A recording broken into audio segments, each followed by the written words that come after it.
We were able to get it. It was my first ever $1 million job. So I approached the owner. I'm like, hey, I'm obviously not with this company anymore. They went under, but I've started my own company. It's called CEOWhy, which, by the way, CEOWhy is particularly put together because we focus on energy efficient roof systems in the commercial division, such as like TPO, coatings, and whatnot. And this would be a TPO system. I had no idea how to put together a TPO roof whatsoever.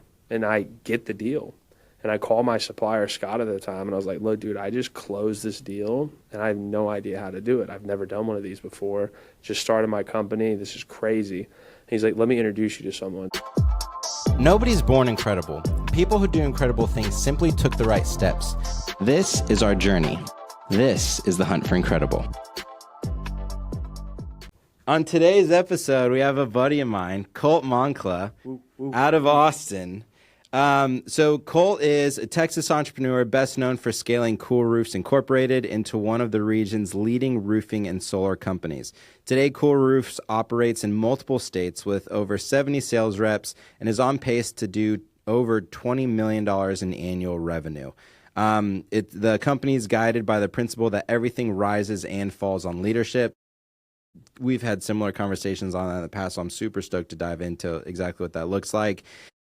Colt's invested heavily into culture, mentorship, and systems that have turned this small operation into a multi-state enterprise. So really excited to dive in and talk about not just the jumpstart from the beginning, but what scaling actually looks like, because there's obviously a big difference between the person you have to be to jumpstart something and the person you have to be to scale something.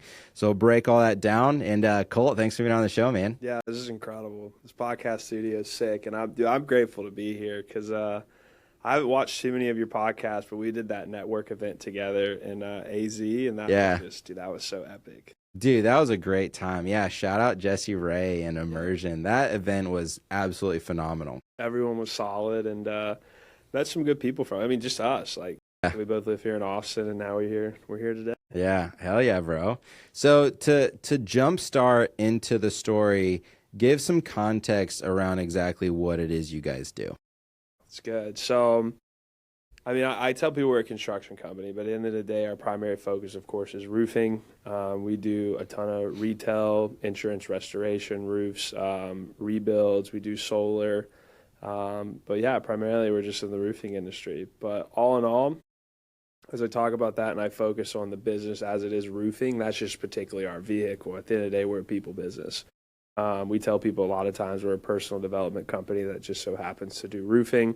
It's the vehicle that gets us from point A to point B that creates the finances for us. And so when we look at the business that we built, we understand that it was a really good wild, wild west type industry that we can get in to really create a clean, integrity-driven model by delivering a high-intensive product for the customer and just really drive with value. And so it's that vehicle of value towards a homeowner. We solve problems in the marketplace, and because of those problems we solve, that's the value we offer. Our guys are rewarded for doing so. And so, yeah, man, I'm in the people business at the end of the day. So it's something that we've talked about previously, and something that I've heard a lot of people outside of us comment on, is the incredible culture that you built within your organization and how that culture is a major pillar of what allows you guys to operate so effectively and to scale. What are some elements that you found are critical to baking in a healthy culture that enables that growth? I think first and foremost, especially in our industry, and I think in any company, it's all about types of leadership that you have and that you fixate yourself when you focus. You have your tour guide leadership and you have your travel agent leadership. A lot of companies that always ask the question, how can I build a culture? How can I get these guys to produce? How can I make these reps that, are similar to what you have? Are travel agent leaders. They're telling people to do things that they've never been before, to go places they've never been before, by basically just here's a hat, here's a shirt, good luck, go get it. On the premise of what we've done at CEOWhy is we've systematically put together nothing but tour guide leadership, where our representatives and even myself, anything that anybody does in CEOWhy, I've personally done before. Of course, as Cody says, my focus has shifted now, Cody Barton, and I truly do focus on new things, big things, and broken things. But we actually hired him. And nice. Cody's been a joy to work with. He's the best. Dude, Cody's awesome. shout them out. They're amazing. But yeah, like tour guide leadership, like our guys will take you out. They teach you, they show you through action, step you through process A to Z, and then they watch you, perfect you, understand, so you better understand how to do exactly what you need to do, following the proper SOPs that lead towards success. And then our whole goal is we, in our culture, we create roofing specialists who create roofing specialists. So the overall motive is we teach you in a way that you can then teach others so you can best understand it and learn it to make sure that you're really doing the best that you can do. Yeah, there's a boxing coach. He was Mike Tyson's coach and a bunch of other household names.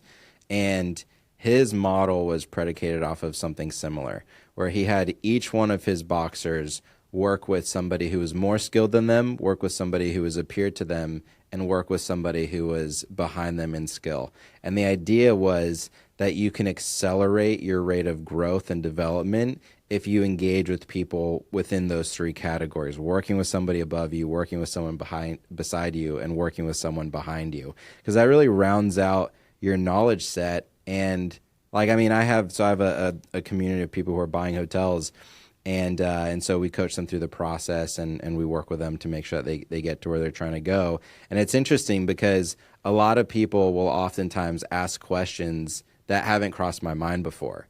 And so by like reframing, like taking what I know and restructuring it in a way to where it delivers value to them, it forces me to break apart and rebuild to deliver value from that different perspective, from a way that I haven't thought about it before. Yeah. And so it's been a fun experience to like re-solidifying or like looking at things through a lens that hasn't crossed my mind before. So I can imagine that that's a massive pillar for you guys in terms of building leaders who build leaders. So then you basically have a company of leaders who take ownership, because they're not just learning about a thing and doing a thing, but they're taking responsibility for teaching the next person who's coming along. Yeah, absolutely. And I mean, even the top rate of what's very important to us, as well as we gamify everything, like throughout our whole entire organization, everything's uniformed and the same throughout all of our branches. But a cool thing that we have is we have a ranking system. So like it's bronze, silver, gold, diamond, platinum based on revenue done per month. And so when you hit these ranks, like each person is working very hard, not only just to hit the ranks for like the rewards that they get for it and the income that they can make, but more just like a status within our company. Like, oh my God, they're like a platinum. They did $250,000 in a month, or they're silver. And so doing that, it makes it like really fun, tracking KPIs, different metrics and whatnot, but more so just setting the proper goals to hit certain ranks is like given the ability as like their identity within our company. Like I'm a gold leader or a diamond leader. So it's been awesome, man. And I'd say the big thing too, I mean, while we're just on leadership, like we've invested pretty heavy. We had John Maxwell coach, Bob Williamson, who's taught us a ton about leadership on the high level and really helping our guys. He flew out to our Costa Rica trip that we took our team on and did in-depth training with everyone as far as our market leaders. And then he works with us individually on the leadership side. We've got Daniel, who works with us, who's just on your podcast. He does a lot of identity coaching for a lot of our guys and at our team events. And then through that ranking system, which was like actually super cool, one of my favorite things we ever did, we took 17 of the top sales reps within our organization to Tony Robbins. And that was just like the most emotional, just culture development building opportunity that I've ever been a part of. And I just hands down suggest that to any company. That's amazing, man. That's amazing. And does that ranking system or those goals reset each month? Is it each quarter? It's each year. Yeah. Each year. Okay. So you have, speaking of Tony Robbins, you have a unique painting in your office. Yep. That it shows.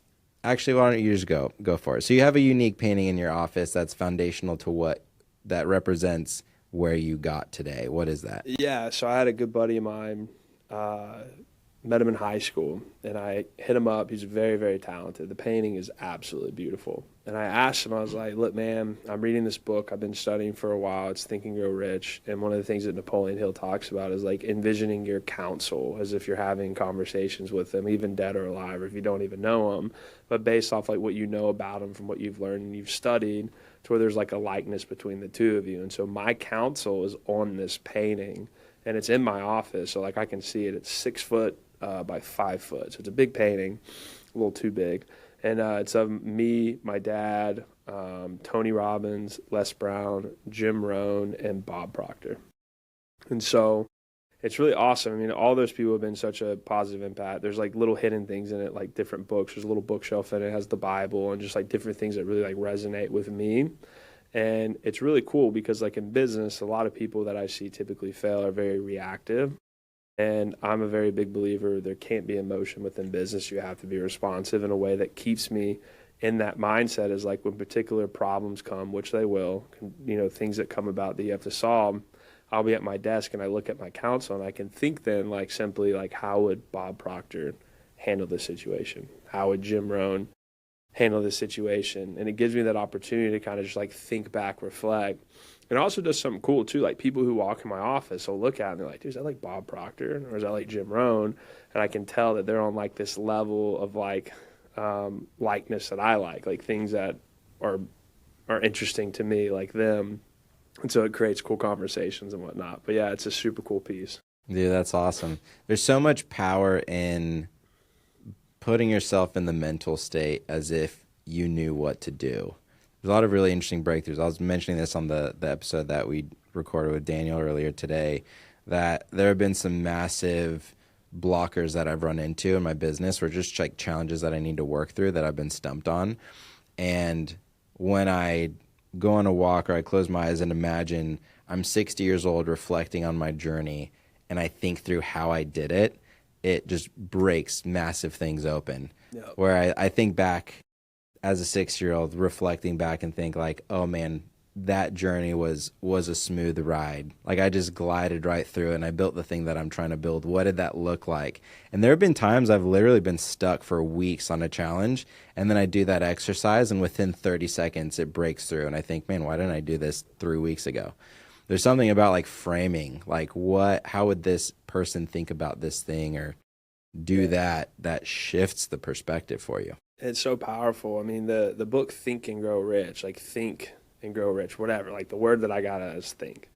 Most people don't think. Like Bob Proctor talks about that. He's like the wandering generation. Most people don't think. Most people would rather die than think. Like we just don't think for ourselves. And so like what you're saying, one of my favorite things to do is I'll just like lay out at my house, like hang out in the backyard, no phone, nothing, and just think for like 30, 45 minutes.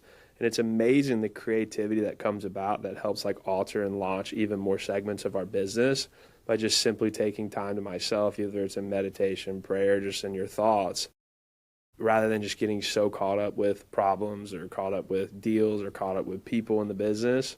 We get so busy we forget to think, and that really power is what can like fuel the company and solve particular problems that you have.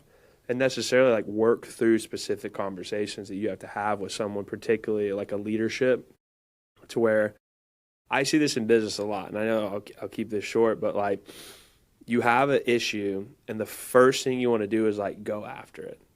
My thing is like, hey, I'm going to take that step back, really think on this, ponder through some specific conversations to better understand how I can approach it to get a better outcome. It's a beautiful thing. Yeah. That makes sense. Yeah, it does. There's an interesting study that I read that aligns with what you're talking about, which is your mind is more stimulated laterally for creative thinking when it reaches a state of boredom. And we have a really hard time with boredom, especially today. Like it's so easy to pull out your phone, doom scroll Instagram. We're looking for that stimulation, but actually cutting it off and getting to the point where you think like, I'm bored. And that's what we're looking for when we're looking for this creative and lateral thinking. And I'll do something similar. So I have a new policy now. The first few hours of my day, I'm fully disconnected with no internet. That's awesome. To remove that. And so like I'll spend the morning, my wife and I will go on a walk, and I'll just sit in my office with like just a notepad.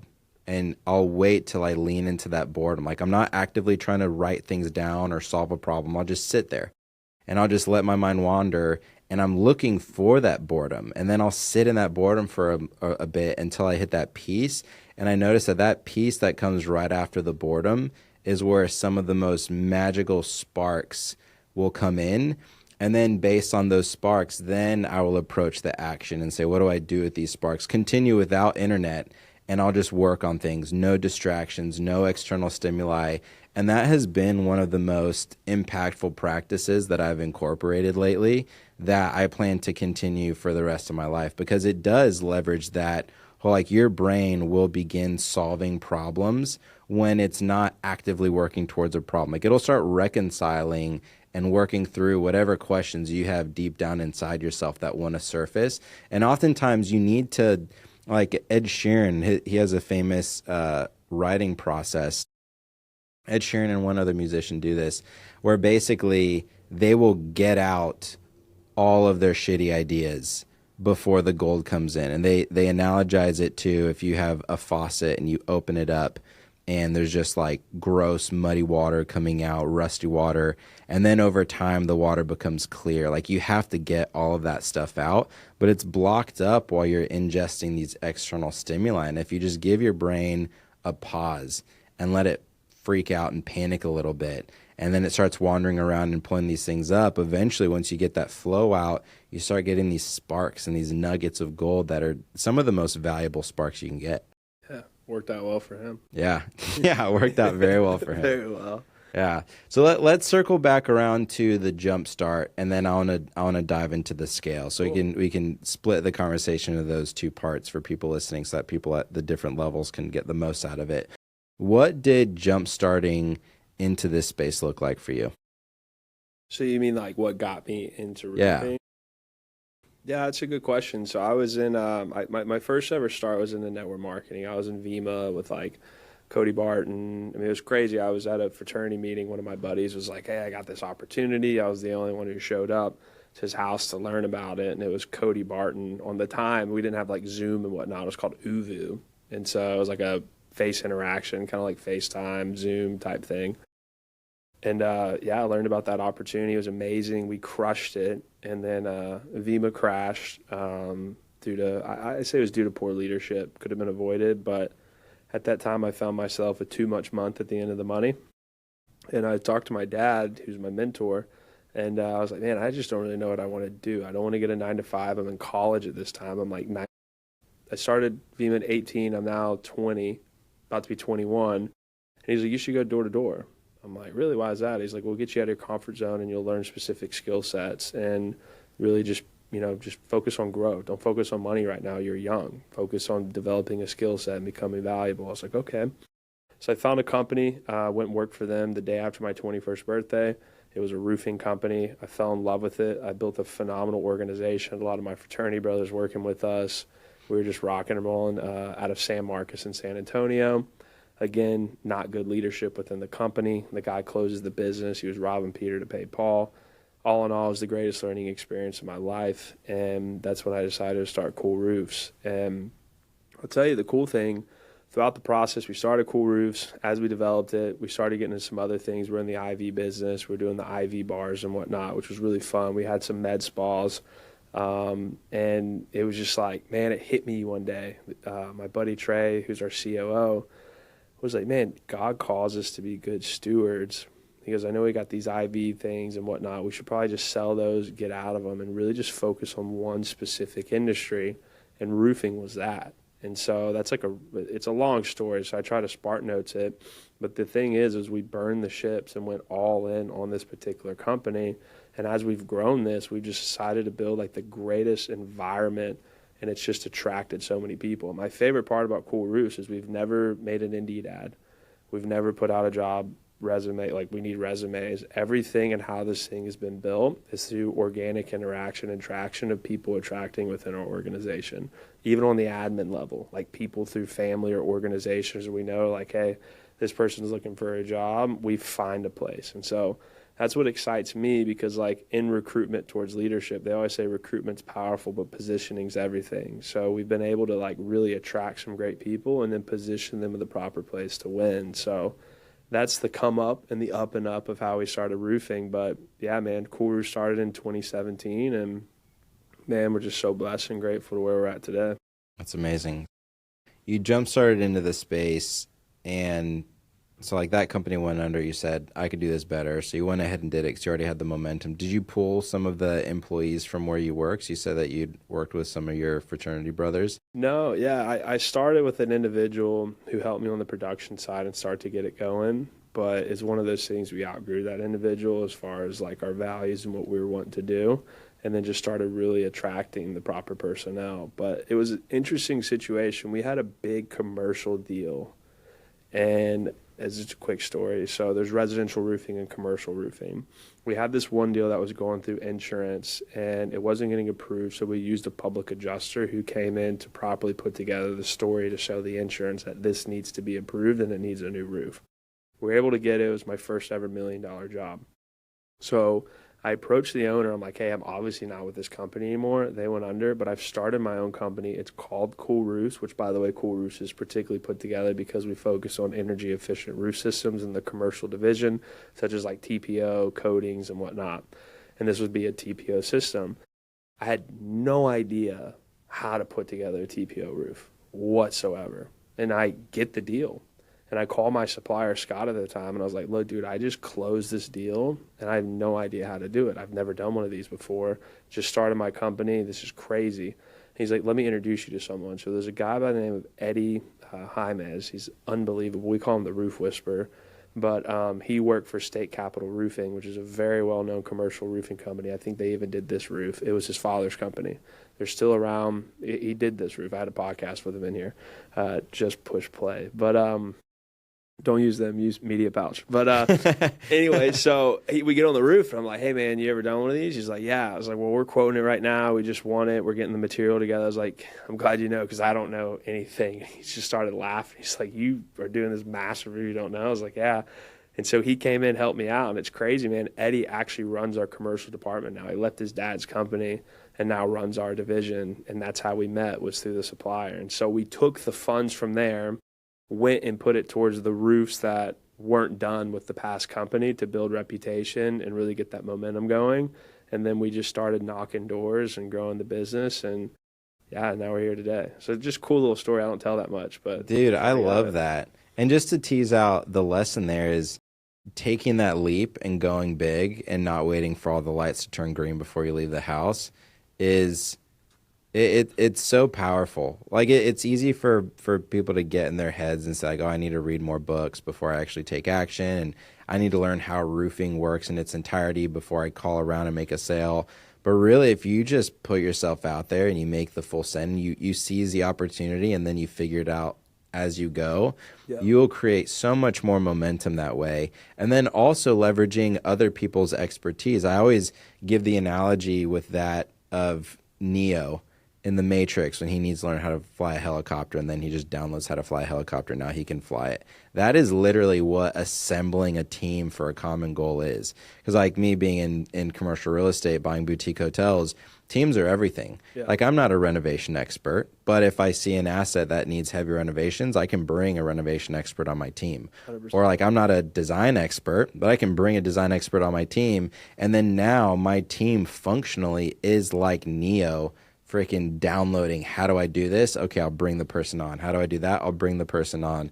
So giving it a full send and being thoughtful about what resources you can bring on your team that enable you to do that thing as opposed to learning everything yourself is a massive advantage that I've seen as a big differentiator between the people who are able to scale things greater than themselves versus the people who stay small because they're trying to do everything themselves.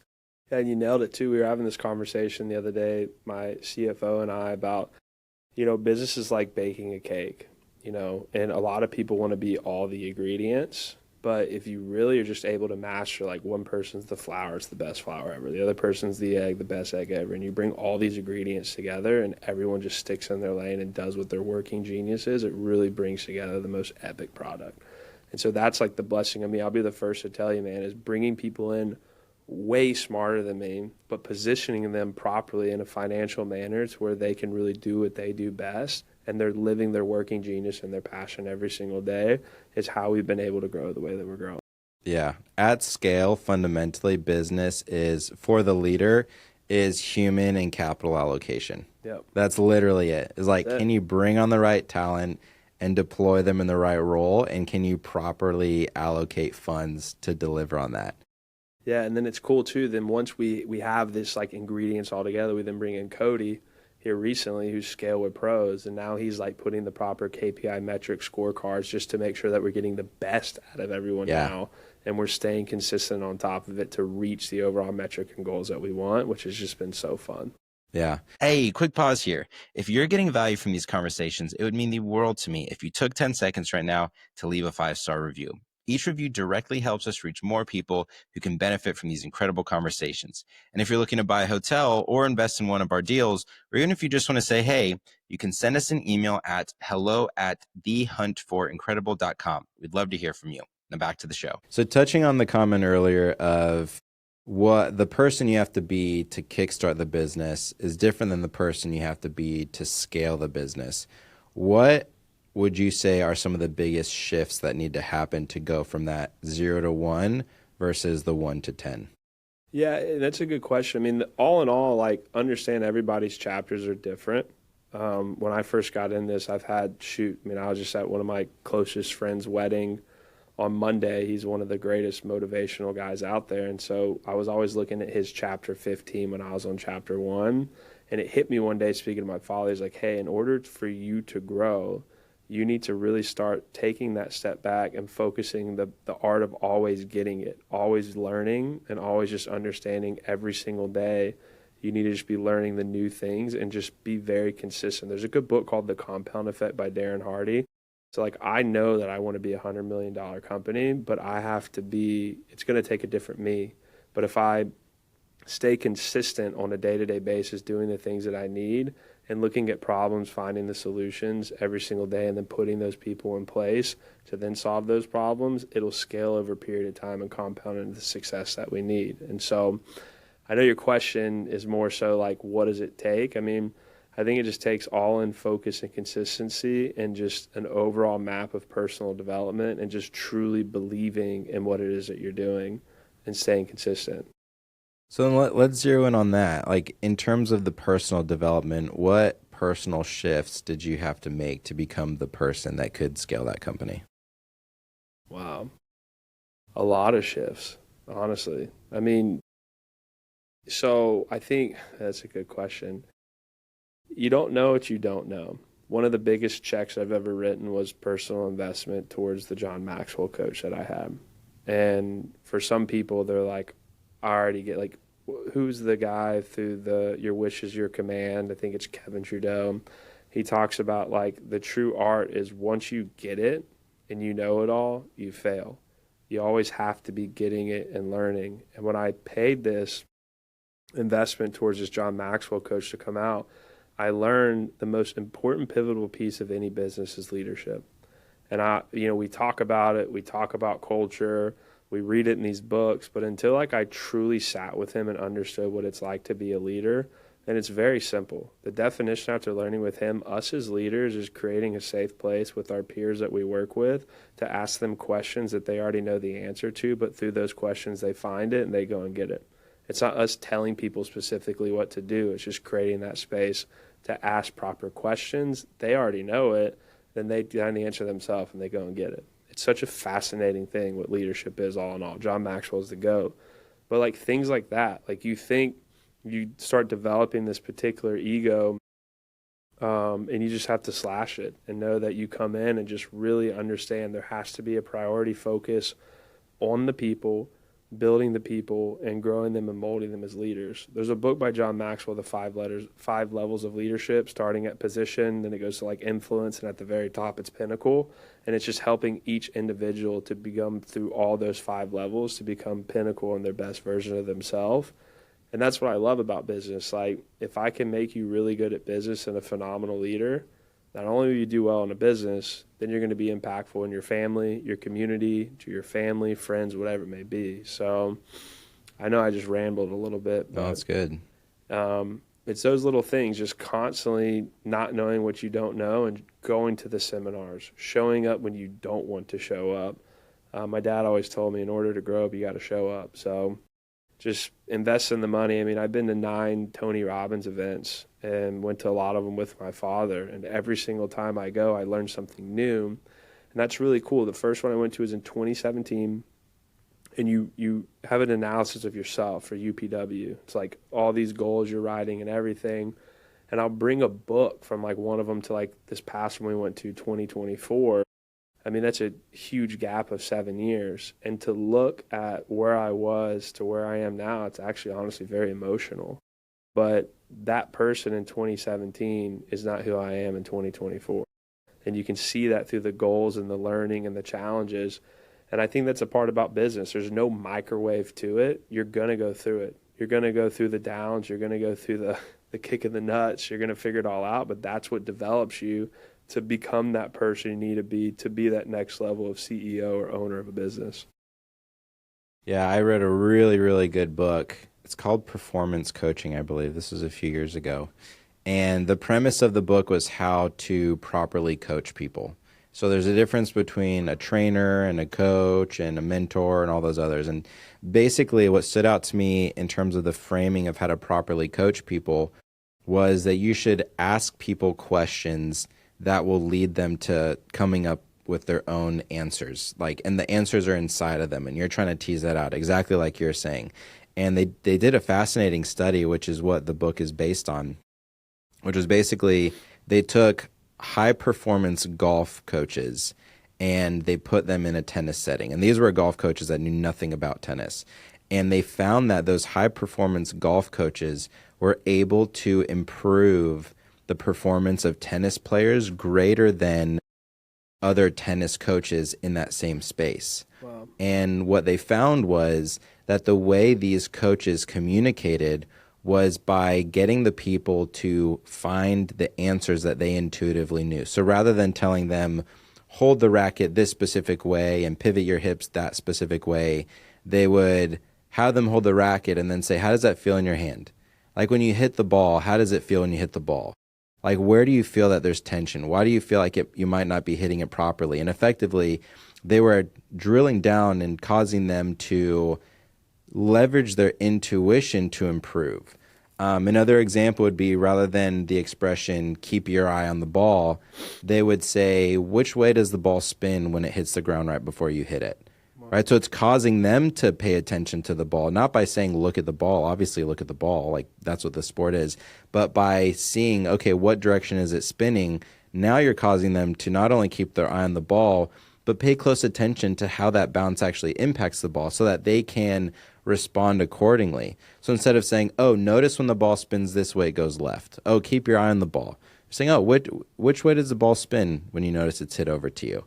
Wow. Right, so it's like, it's counterintuitive, because as the people who feel like we have the answers, and this, I mean, I'm constantly working on this with people on my team as well. It's how do you get the person on your team to realize the answers on their own versus just giving them the answer and programmatically trying to shape them. Yep. Right? So rather than saying, don't touch the stove, it's hot, you say like, oh, how does it feel when you touch a surface like that? And then now the person knows, oh, I don't want to touch the stove because it's hot, because that burned. And now also I know don't touch other things that are hot because that'll burn. As opposed to just saying like, okay, programmatically don't touch the stove. Now I move on with my life. Maybe I touch a coal, like an ember or something, because I didn't learn the lesson. I didn't learn how to ask myself questions. So proper coaching, you don't even know how to do the thing that you're coaching about. What you need to know is, how do I search for the answer within this person by guiding them to find the answer within themselves? Yeah, no, that's so true. We even saw that recently. We do some really cool collaborations with companies that are in the service industry that like creates really good lead flow for us. And there's a massive opportunity that we're doing right now. It's just crushing it. And, usually I'm pretty heavily involved, but we tried something different. We put one of our guys who's been with us for a while in a position of leadership to run the whole entire thing. And by basically doing it, we're like, hey, full autonomy, you know what you're doing, let's just circle back. And he's just absolutely crushing it. Nice. And it's so cool to see, just like fulfilling that trust, putting them in that position to win, and then just doing those check-ins, asking those questions, and it's just the data points are sexy. Yeah. Yeah, in my business, we pull a framework that Spotify leveraged. Actually, it's and part of that is an expression which is staying tightly aligned but loosely coupled. So effectively, we're all crystal clear on the objectives and the KPIs that we're working towards, but we give people freedom to learn and discover and try new things to figure out how to get there. Yeah. And what that does is it creates a lot of opportunity for people to feel comfortable taking risks and to take failures. But then also, when you have 10 different people who are sharing ideas and testing different things, you much more rapidly will discover the optimal way to do something, as opposed to telling people, look, this is your task list, go execute. Now you're treating them like a robot. They're miserable. You're not experimenting and exploring on better ways to do things. And it's easier to do because it's easier to give somebody a task list than to like really clearly define outcomes and trust them with executing on it. But the results are significantly better, way better when you actually do give them the outcome that you're looking for. And then you can trust them. And then now you can allocate your time on the next person or on the next goal or whatever big picture or broken thing you need to be working on. Yeah, always something broken.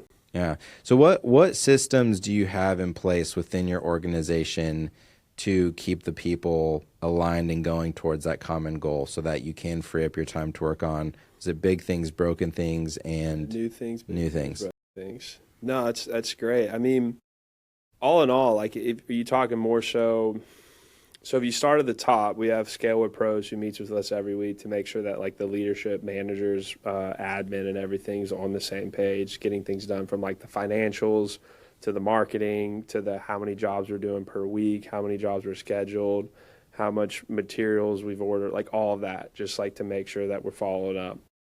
Then, of course, we have like through our sales program, the ranking advancement that keeps everybody dialed in to assure that they're attaining their goals. And then we meet every single Monday. Then every single office does meetings throughout the week.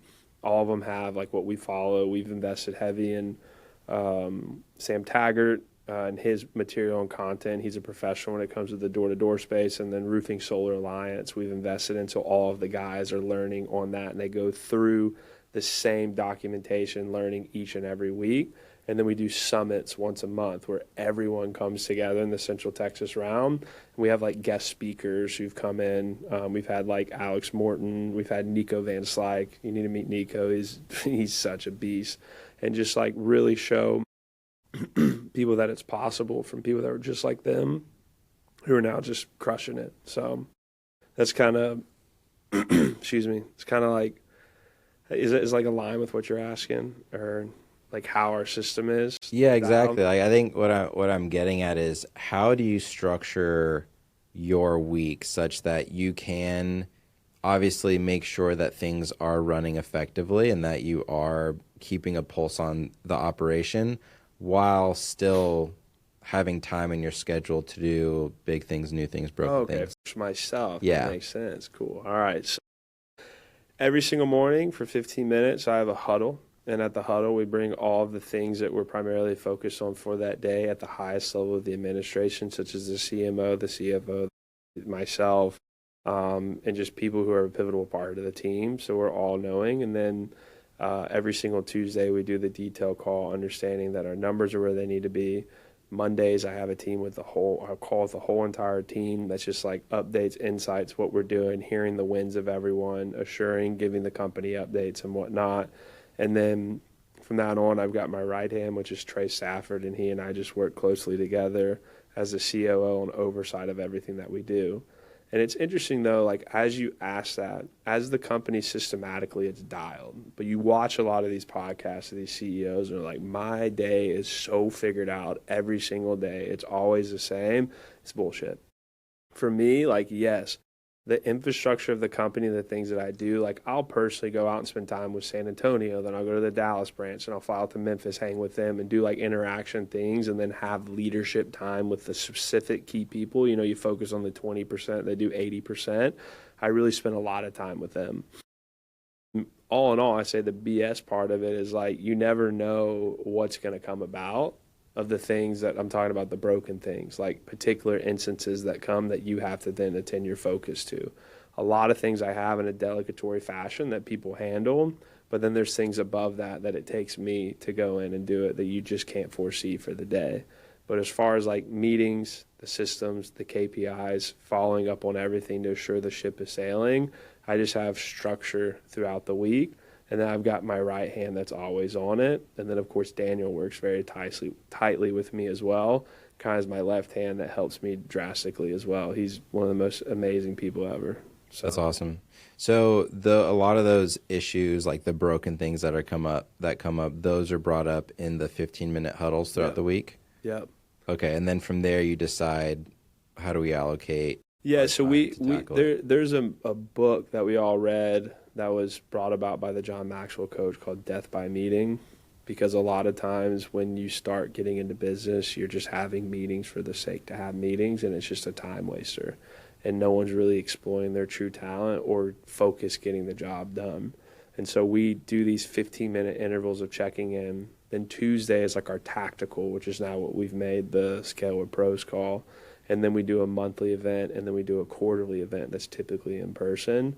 And at that quarterly event, it helps us with our metrics, like the things that are issues, we really dial in on to try and find the solutions and just kind of recap to see what we need to do. So that's how we rolled out our meetings.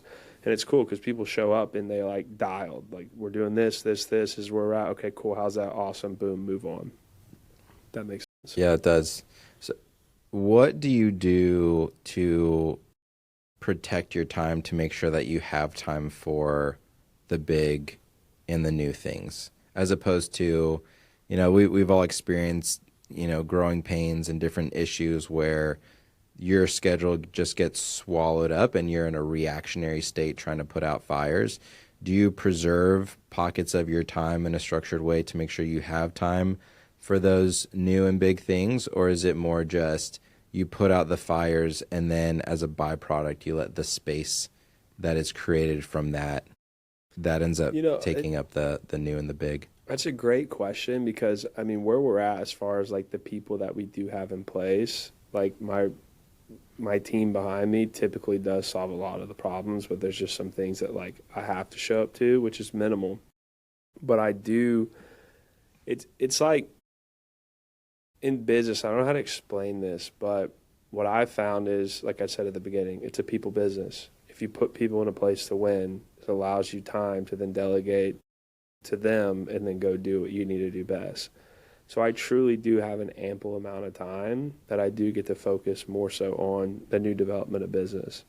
But in fairity, as we grow and as we come up with new things, through these meetings, even though I have new opportunity come about, like we have phenomenal opportunity right now that we want to launch, but I have to be fair to our team that we have now, that we don't overscale them and put them in a bottleneck. So like I'm real big on like, I want to focus on what's on our plate, eat it, and then let's move on to the next thing to extend it. So to answer your question, our biggest thing right now is just the growth factor. Like we've got a lot of stuff that we need to implement that's new business, but we're in that scaling phase of bringing on proper personnel. Yeah, that makes sense. So it's making sure you have the right team that can handle the day-to-day challenges so that it does free up your space, and then you execute on that. And the thing about me is I say yes, and then we just figure it out. So, like these things are on the burner. We're figuring it out right now. I'm like giving them, hey, we need 3 weeks. And in that 3 weeks, like we needed somebody in Dallas. And through the grapevine now, we just found like this incredible organization that's now wanting to leave to come. So I'm going to them tomorrow, figure that out. And then now they're the missing piece that we needed to now launch this other company's product and service that we're doing. So I don't know, everything kind of just works out. Yeah. Doesn't it? Yeah. And that's back to don't wait for all the lights to turn green before you leave your house. Like you leave the house and you trust yourself well enough to know that you can actually solve these challenges as long as you're moving quickly and tackling it without freezing up and overanalyzing everything. Yeah, and there's also that side of it too. Like, don't overpromise what you can't deliver. Knowing that we can deliver, so set the promise properly. It's like, hey, like this is definitely something we can do. We're just tied up on a project right now. We need about a month before launch. Even though we aren't tied up with the project, we just need a month to figure this shit out. Yeah. And that ties back into making sure that you have the right people on your team, and then also the right mentors. Yeah. Like I always say, whatever it is you're trying to do, find someone who has done the thing that you're trying to do and align incentives such that they win when you win. Yeah. And because a lot of these problems have already been solved. Like, it's not like we're No. doing business in a way that's never been I've been done, building a roofing. product. Yeah. Yeah. I didn't design this. It's a business as old as time. So yeah, no, I'm not recreating anything. You just make it better. Yeah. I will say this for those who are starting a business, the number one key asset that you could ever have is a phenomenal CFO. Mm. Yeah.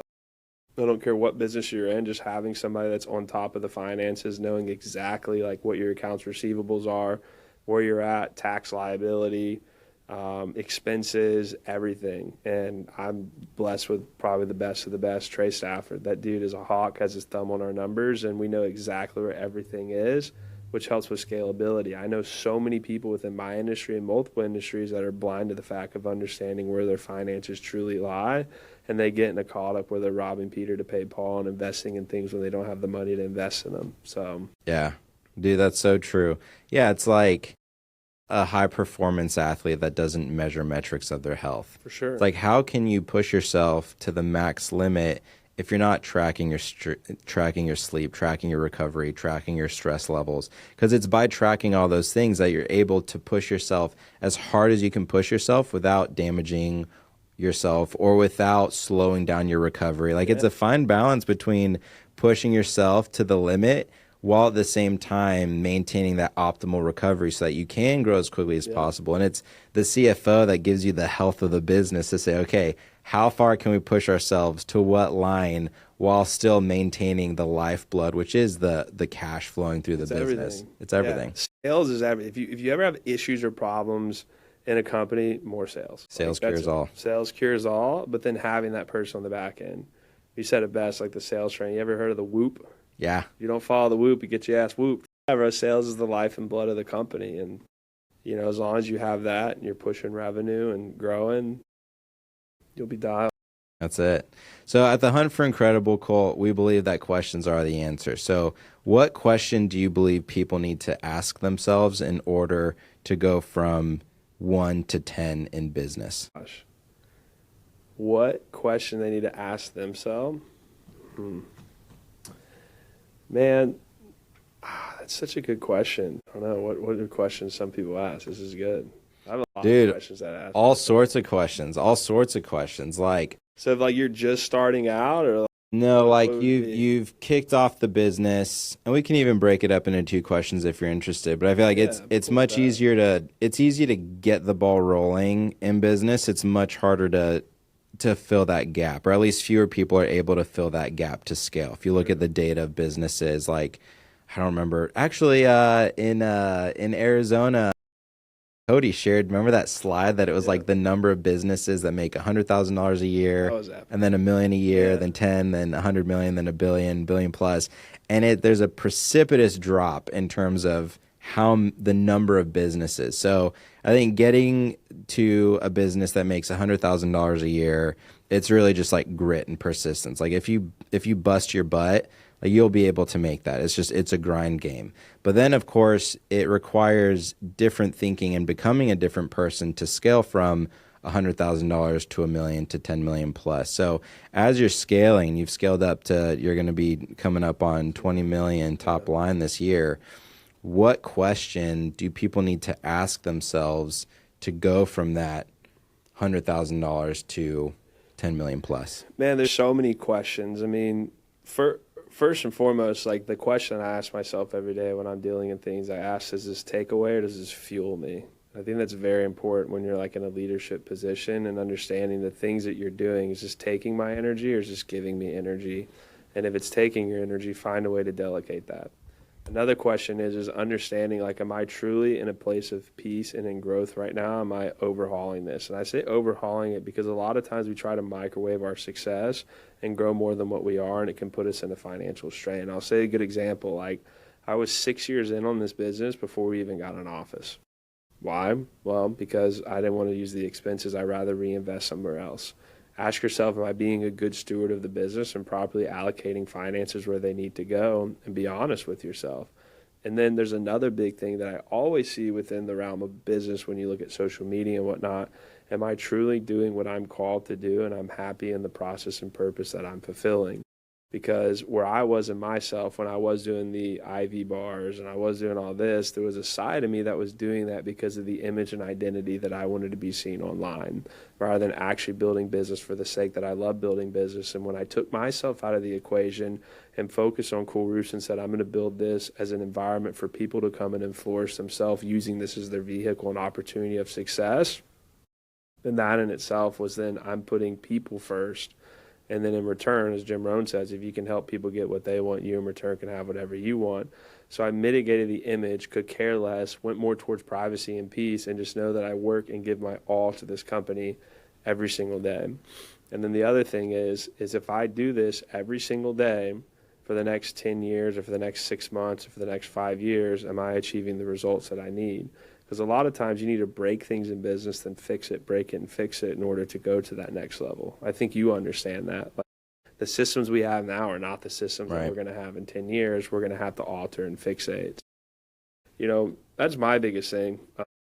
Dude, I could ask like 600 questions right now because I'm similar to you. Like, I know my wife is like a night owl. And I'm like an early dude. Like, her mind starts thinking creativity like wise at night. I'm the one in the morning. So it's like as soon as I get up, I'm just like listening to Jim Rohn, writing down my goals, reflecting on things.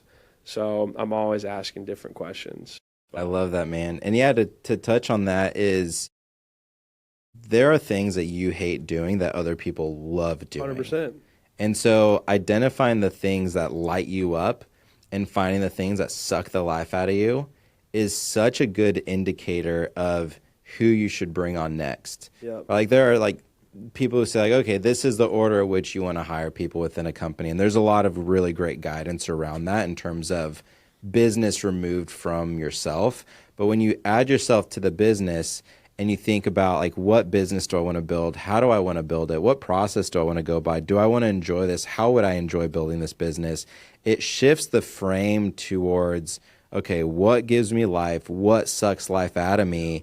And who can I bring on where when I give them the thing that sucks life out of me, it gives them life. Yep. You know, not everybody likes and dislikes the same things. And like, there's somebody I have on my team right now who he's one of the most process-oriented, structured, like the type of guy who color codes spreadsheets just for fun. You know, and it's like he has been such a big game changer for us in what we're building because he loves doing the stuff that I hate doing. And so he is basically running the operation, streamlining things, cutting out the fat, leaning things out, and he loves it. And I like doing that from a creative perspective, but getting down into the weeds of just like bathing in processes, like the less creative side of me is far less interesting to me. Yeah. So having somebody that I can trust like leans into the operation and like loves it, and now he's absolutely killing it. He's killing it. Like, he's created dashboards that give us real-time visuals on how the operations run. Like, literally, like real-time. I can go check right now on my phone and see like, how's our business doing today? Not lagging by a month once the financials and everything's updated, but like, how's it doing today? I can literally see it, and that real-time feedback is invaluable to us. And so I was able to get that benefit by giving it to somebody who it gives them life, while I can focus on other things that give me life. So now we have an organization where, and of course we're still building it, we'll constantly be building it, but people are really doing the things that they love and the things they enjoy doing. And there's a magic when everybody hops on the call or we're working through problems where people are stoked about it because they know that they're leaning heavily into the thing that they love doing and trusting somebody else to do the thing that they hate doing. It's epic. We take those tests too. It's like the working personality test, or I'll send you the link to it. It's like $20. And they just fill it out. It takes like 30 minutes. And then you can see like if they're like tenacious, if they're I love that, creative, yeah. if they hate galvanizing. Like, you see all these things. So like, and it, dude, it's dialed. Like, it's very true. And understanding your people so you know what role to put them in and then how to properly like communicate with them as well. Yeah, I love it, man. Well, Colt, it's been a real joy. I appreciate you being on the show, man. I don't do a ton of podcasts, so this has been cool. Yeah, it's been good, brother. Appreciate you being on. I'm just a roofer, so hey.